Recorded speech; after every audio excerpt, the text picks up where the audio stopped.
नाजरीन खुशामदीन, आदाब और सलाम। कश्मीर उज़्मा में 2014 का जो तबाहकुन सैलाब वादी कश्मीर में आया था और ज़िले कुलगाम में इसका जो है खासा असर रहा। कई गांव जो है ज़ेर-ए-आब आ गए और कई मकानों को जो है सैलाब की नज़र हो गए, जिसकी वजह से कई कुंबे जो है बेघर हुए थे। इसके बाद में जो एडमिनिस्ट्रेशन थी, या हम यूँ कहेंगे जो कश्मीर का प्रशासन था, उनने एक फ़ैसला लिया था कि जितनी भी इलीगल माइनिंग या जो भी माइनिंग हो रही थी कश्मीर में, थ्रू आउट वैली जितनी भी माइनिंग हुई थी उसको रोका जाए। चाहे हम जहलिम की बात करें, वेशो की बात करें, रंबी आड़ा की बात करें, तो उसके बाद में जो है थ्रू प्रोसेस एक लीगलाइज एक चैनल चली कि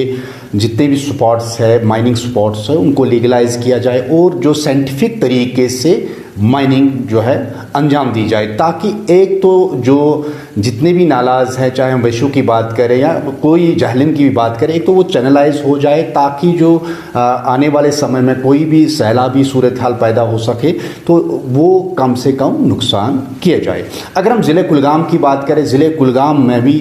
इसका खासा असर रहा। जिस तरीके से मैंने पहले ही बताया, 2014 का जो तबाहकुन सैलाब था, जिसकी वजह से हमारे आसपास के जितने भी गाँव थे, चाहे हम आड़ी गतनों की बात करें, महगुंड की बात करें, जो बस्ती की बस्तियां जो है सैलाब की नज़र हो गई और काफ़ी सारे कुंबे जो है वो बेघर हुए थे। इसी सिलसिले में फिर ज़िले प्रशासन ने फिर कुछ स्पॉट्स जो है माइनिंग के लिए मुंतखब किए थे। उनको बाज़ाब्ता तौर पे उनका ऑक्शन हुआ, तो ऑक्शन के ज़रिए वो लीगलाइज हुए। लेकिन लोगों ने शिकायत दर्ज की कि अभी भी जो है ज़िले कुलगाम में कुछ अक्सर बेशतर इलाकों में जो है इलीगल माइनिंग होती रहती है। चाहे हम नाइट आवर्स की बात करें, नाइट आवर्स में ज़्यादा होती है। एक तो इलीगल माइनिंग होती है, दूसरी वजह से जो पोल्यूशन, जो नॉइज़ पोल्यूशन होता है, जिसकी वजह से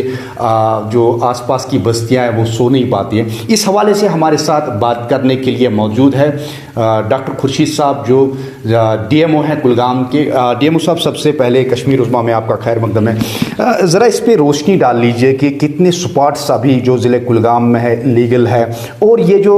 इलीगल माइनिंग हो रही है इसको रोकने में आप कितने कामयाब हुए हैं अभी तक, और आने वाले समय में इसको रोकथाम के लिए आप क्या करने जा रहे हैं? इस हवाले से जो आपने बात कही पहले कि 2014 की बात करें, तो आड़ी गतनों की आपने बात करी। आड़ी गतनों, to be for your information मैं बता दूं, वहाँ पे हमारा कोई ब्लॉक अभी तक ऑपरेट भी नहीं हुआ है। 2014 से के जो अवेलेबल रिकॉर्ड्स हमारे पास, आड़ी गतनों से गुदर एरिया तक हमारा कोई भी ब्लॉक आज की डेट तक ऑपरेट नहीं हुआ है। अगर इश्तल सहलन की बात करूं तो हमारे इश्तल सहलन ब्रिज के अपस्ट्रीम में हमारा ब्लॉक नंबर 14 आता है जी, मंगल सिंह के नाम का, और नीचे आता है हमारा ब्लॉक नंबर 15। आज भी आप देख सकते हैं वहाँ पे अब हेवी ट्रैफिक की तो कोई बात ही नहीं है। हाँ, इतना है कि अगर वो ब्लॉक्स उन्होंने ऑक्शन पे लिए हैं तो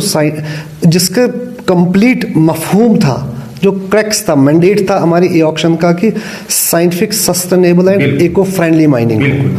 लोग जब तक बेदार ना हो तभी तो हम सीजर करते हैं। मैं कहता हूँ, मैंने पिछले डेढ़ महीने की बात करें तो मैंने 24 से 27 तक के JCB एक्सकेवेटर्स को यहाँ पे सीज किया हुआ है, और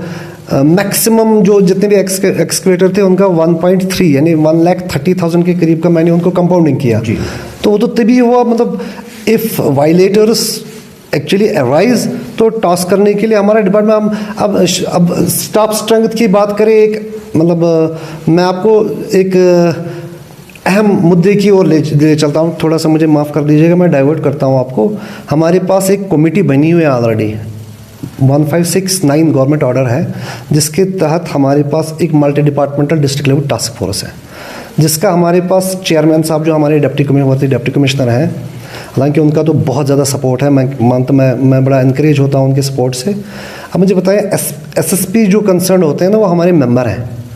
हमारे एग्जीक्यूटिव इंजीनियर मेंबर हैं, हमारे असिस्टेंट कमिश्नर रेवेन्यू मेंबर हैं, हमारे DFO साहब मेंबर हैं, executive engineer irrigation, flood control हो या स्टैंडर्ड फिशरीज, ये सारे मेंबर्स हैं, 9 मेंबर्स हैं इस कमेटी के।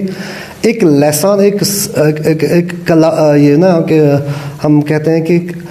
मिलजुल के अगर लेसानिंग में ये काम करें। अगर मैं कह सकता हूँ आपको, मैंने नॉट लेस दैन 37 लाख का अभी तक पेनल्टी किया। मैं पिछले 3-3.5 महीने से यहाँ हूँ। जब मैं कर सकता हूँ, अगर सारे डिपार्टमेंट मिलजुल के हम एक यूनाइटेड तरीके से डील करें, तो मेरे ख्याल से इसका तो मैं बता सकता हूँ आपको ओपनली कि मतलब कोई इलीगल माइनिंग का सोचेगा भी नहीं। जिस तरीके से आपने खुद ही बनाया, इको फ्रेंडली तरीके से, एक साइंटिफिक तरीके से माइनिंग होनी चाहिए, जिस तरीके से हमने भी देखा, हमने भी जितने भी माइनिंग एरिया, जितने भी स्पॉट्स देखे हैं, नंबर एक जो है साइंटिफिक तरीके से नहीं होता है बिल्कुल। आप अगर आपका जो डेप्थ होगा 2 फुट या 3 फुट, जो आपने वहाँ पे उनको लीगलाइज किया होता है वहाँ पे उस एरिया के हिसाब से, बट ये उस चीज़ को, उस बॉर्डर के क्रॉस हो जाते हैं। और सबसे बड़ी बात, नाइट आवर्स में जो आपका बफर जोन है, बफर जोन से बाहर निकल के वहाँ से ये एक्सट्रैक्शन करते हैं। इस हवाले से इस चीज़ को रोकने के लिए साइंटिफिक तरीके से, इको फ्रेंडली तरीके से इस माइनिंग को बनाने के लिए डिपार्टमेंट क्या करने जा रहा है और क्या किया है अभी तक? डिपार्टमेंट देख लीजिए, हमारा डिपार्टमेंट हमेशा ऑन टोज है। ऐसा नहीं कि एक प्रोजेक्ट प्रपोनेंट जो है, जिसको ये लीज दिया गया, जो ब्लॉक दिया गया है, उसके पास कुछ सेट ऑफ कंडीशंस है, स्पेसिफिक हो चाहे जनरल कंडीशंस हो, उसके पास सेट ऑफ कंडीशंस है। अगर वो उनको ब्रीच करता है तो surely there are certain measures through which we can deal. जैसे मान के चले, उसका एक मेजरमेंट प्लान हमारा अभी शोपियान डिस्ट्रिक्ट में हो रहा है कि अगर कोई लेसी है, उसने काम किया है, क्या उसने वायलेशन कितनी करी है, उस चीज़ को मेजर करने का एक मेजरमेंट हमारे पास है। ऐसा नहीं कि हमने इनको एट मर्सी ऑफ गॉड छोड़ा हुआ है। हम बार बार इनको यही मशवरा देते हैं, यही इंस्ट्रक्शंस देते हैं अपने लेवल से कि आप पूरे अप्रूव्ड माइन प्लान या जो अब एनवायरनमेंट क्लियरेंस आपको कन्फर किया गया है, उसके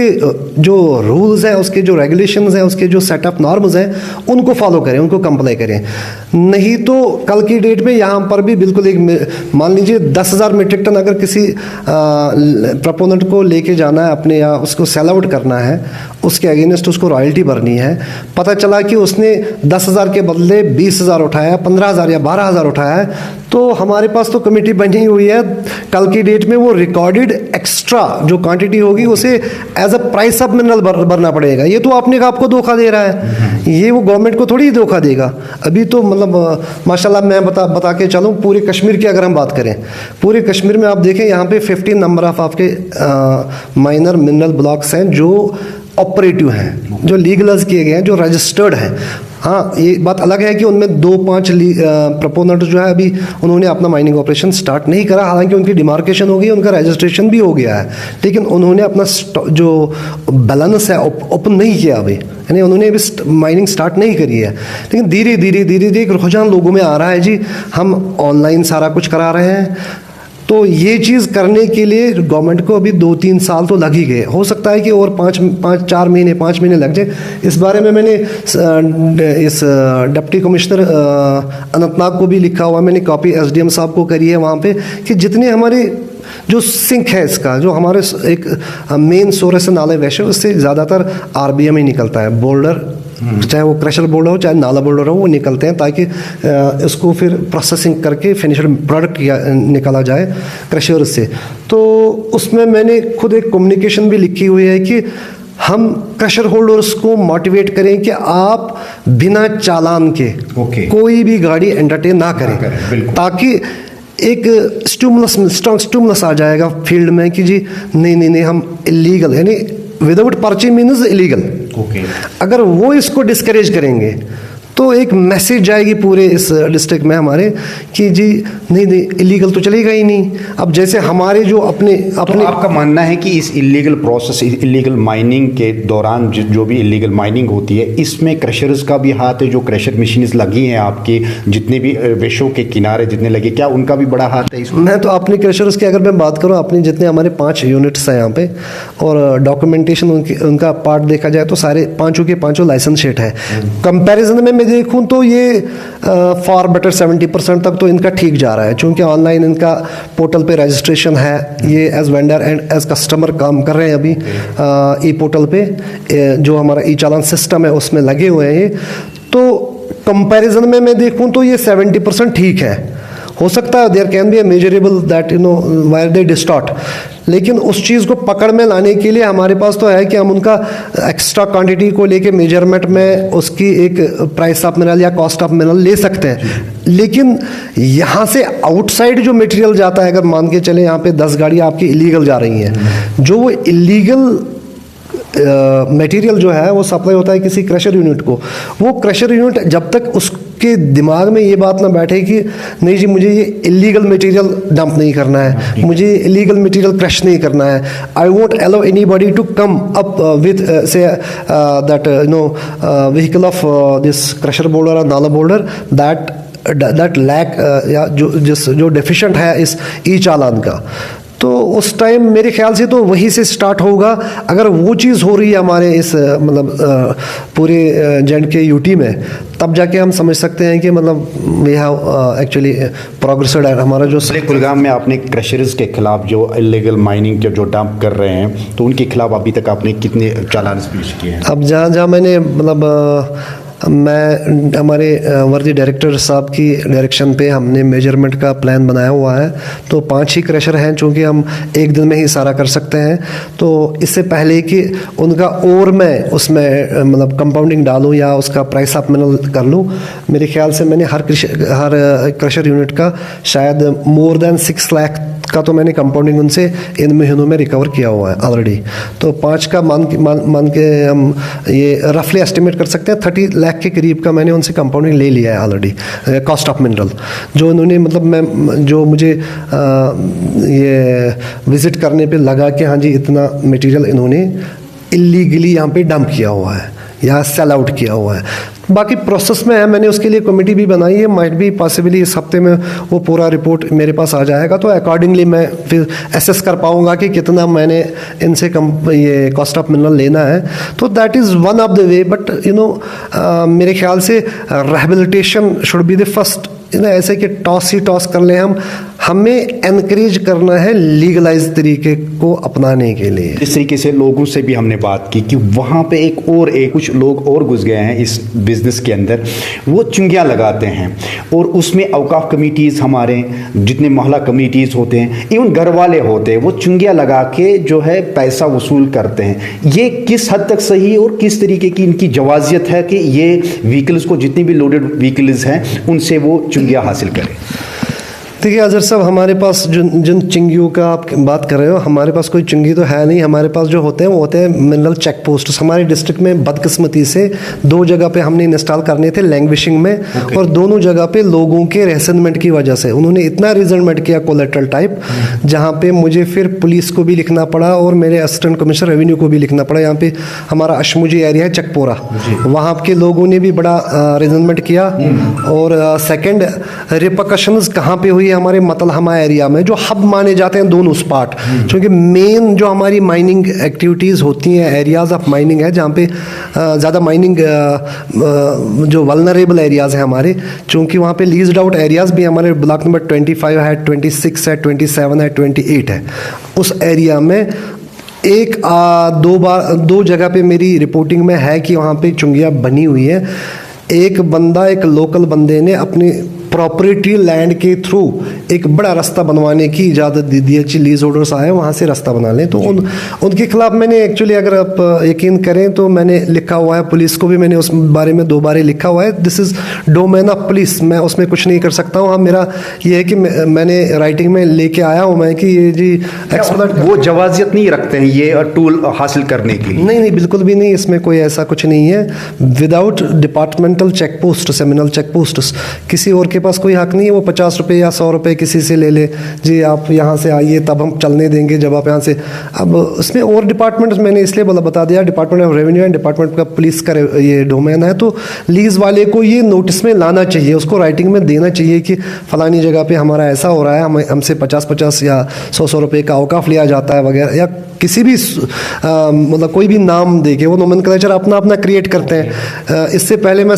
2017 में यहाँ पे था, तो अशमुजी एरिया में जहाँ पे अब वो चीज़ नहीं होती, मैंने उस दिन भी पुलिस को लिखा था, तो पुलिस ने FIR दर्ज करा था। वहाँ पे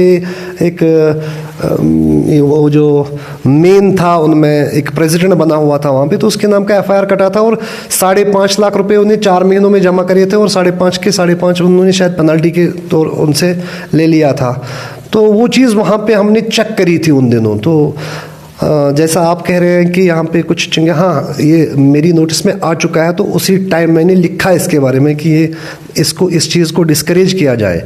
क्योंकि अब ये मेरा डोमेन नहीं आता है, तो आपकी वसादत से मैं फिर से एक बार ये बोलना चाहूँगा कि ऐसा ये तो इलीगल माइनिंग से भी ज़्यादा एक खतरनाक चीज़ बन जाएगी कल की डेट में कि people will get accustomed to this. चलिए जी, हमारे घर के थ्रू से जो रोड जाता है जी, हम वहाँ पे चुंगी बना देंगे। तो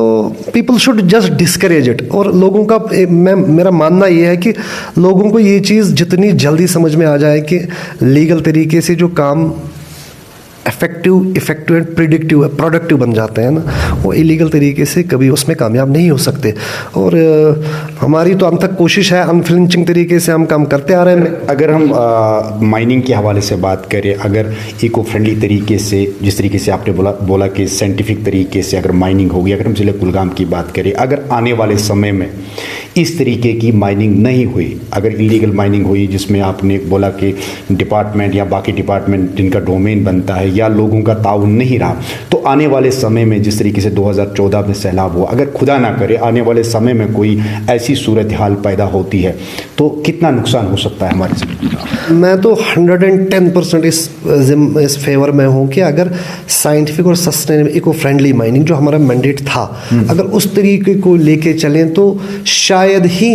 मतलब फ्लड की बात आप ना करें, मैं कह रहा हूँ कि फ्लड नाम भी लोगों से दूर हो जाए, लेकिन लोगों में वो इंस्टिंक्ट आना चाहिए। ई चालान जो भी आपका होता है उसमें बड़ा कन्फ्यूजन रहता है, चाहे हम यहाँ से कोई ई चालान करके कोई गाड़ी वाला जाता है तो उसको रास्ते में पकड़ते हैं, फिर ई चालान का क्या टाइमिंग है, ज़रा ये बता दीजिए, थोड़ा सा क्लियर कर दीजिए। मैं तो मान के चलता हूँ ई चालान सिस्टम जो है सबसे बेस्ट एक पॉलिसी बनाई है गवर्नमेंट ने, और इस चीज़ के लिए मैं गवर्नमेंट को भी थैंक्स कहना चाहूँगा, जो भी जिन्होंने पहल करी, हमारे एडमिन जो भी हैं, तो हमारे अपने DGM साहब ने बड़ी अनथक कोशिश करी इस चीज़ को ग्राउंड पे इम्प्लीमेंट कराने की, और हम भी मतलब वी वेर ऑन टोज, क्योंकि पहले लगता था ये इम्पॉसिबल सी बात है, लेकिन अब तो लगता है कि मतलब इससे आसान कोई, मुझे भी रोज़ कोई कस्टमर्स फ़ोन करते हैं, मुझे कहीं पे फ़ोन आया, डॉक्टर साहब हमें बता दीजिए, हमें इतना, मैं कह रहा हूँ वेंडर से आप बात करें, आप कस्टमर और वेंडर से रजिस्ट्रेशन ले लें, तो बोले सर यहाँ पे नंबर, मतलब ये चीज़ आना, जैसे हम अभी अमेज़ॉन पे लेके कोई शॉपिंग करते हैं तो अपनी पूरी डिटेल्स अपने आप को रजिस्टर करा के डिटेल्स दे देते हैं, तो it becomes very much accessible to us ना, सिटिंग वेरी से